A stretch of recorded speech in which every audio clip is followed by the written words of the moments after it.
Hi friends, Gujarati ફૂડીમાં તમારું સ્વાગત છે। આજે આપણે પાલકની એક ભાજી બનાવવા જઈ રહ્યા છીએ, જેનું નામ છે મુદ્દા ભાજી।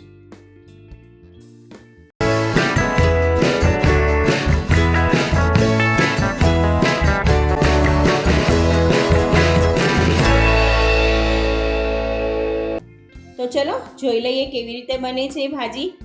એના માટે સૌથી પહેલા આપણે અહીંયા 2 ચમચી તેલ લઈએ છે। તેલ ગરમ થાય એટલે આપણે એમાં 1 કપ સમારેલી પાલક એડ કરીએ છે। થોડું મીઠું એડ કરીએ છે।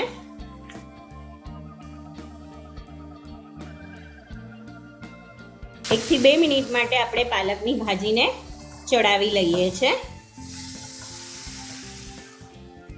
પાલકની ભાજી ચડી ગઈ છે। હવે આપણે એમાં 1 કપ પલાળેલી અને બાફેલી તુવેરની દાળ અને એમાં મેં 1 ચમચી શિંગદાણા એડ કર્યા હતા। નોર્મલ જે આપણે શિંગદાણા વાપરીએ છીએ એ બાફી લીધા હતા બંને। હવે એ એડ કરીએ છે।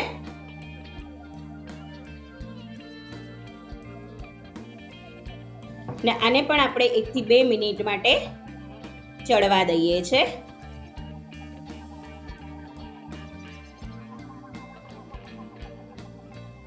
એક થી 2 મિનિટ માટે આપણે એને ઢાંકી અને ચડવા દઈએ છે। પાલક સરસ ચડી ગઈ છે। હવે આપણે એમાં 2 ચમચી ચણાનો લોટ લઈ અને એમાં 1 ચમચી પાણી એડ કર્યું છે, એ નાખીએ છે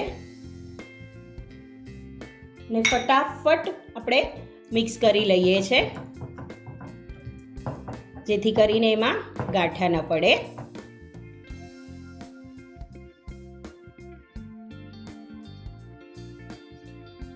જોઈ શકો છો તમે, એકદમ પરફેક્ટ થઈ ગયું છે આ।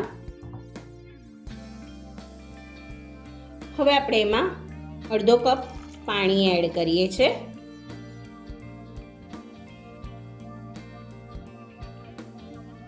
ઢાંકી અને 2 થી 3 મિનિટ માટે આપણે ચણાના લોટને ચડવા દઈએ છે।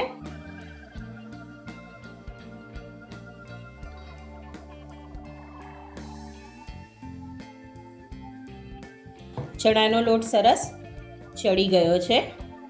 હવે આપણે આગળની પ્રોસેસ કરીએ। હવે એક પેનમાં આપણે 2 ચમચી તેલ લઈએ છે।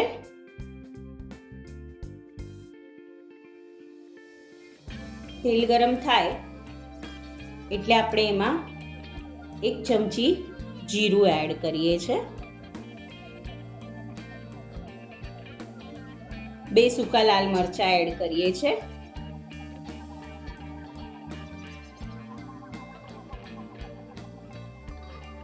લસણ એડ કરીએ છે। લસણને મેં ખમણી લીધું હતું।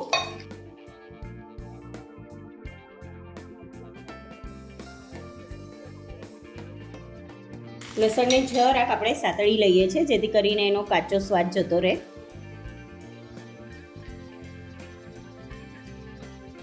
હવે આપણે એમાં 5 ચમચી હળદર એડ કરીએ છે।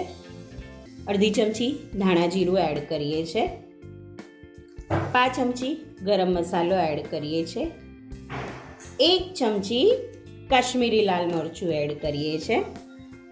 અને હવે આ વઘારને આપણે ભાજીમાં એડ કરી દઈએ છે।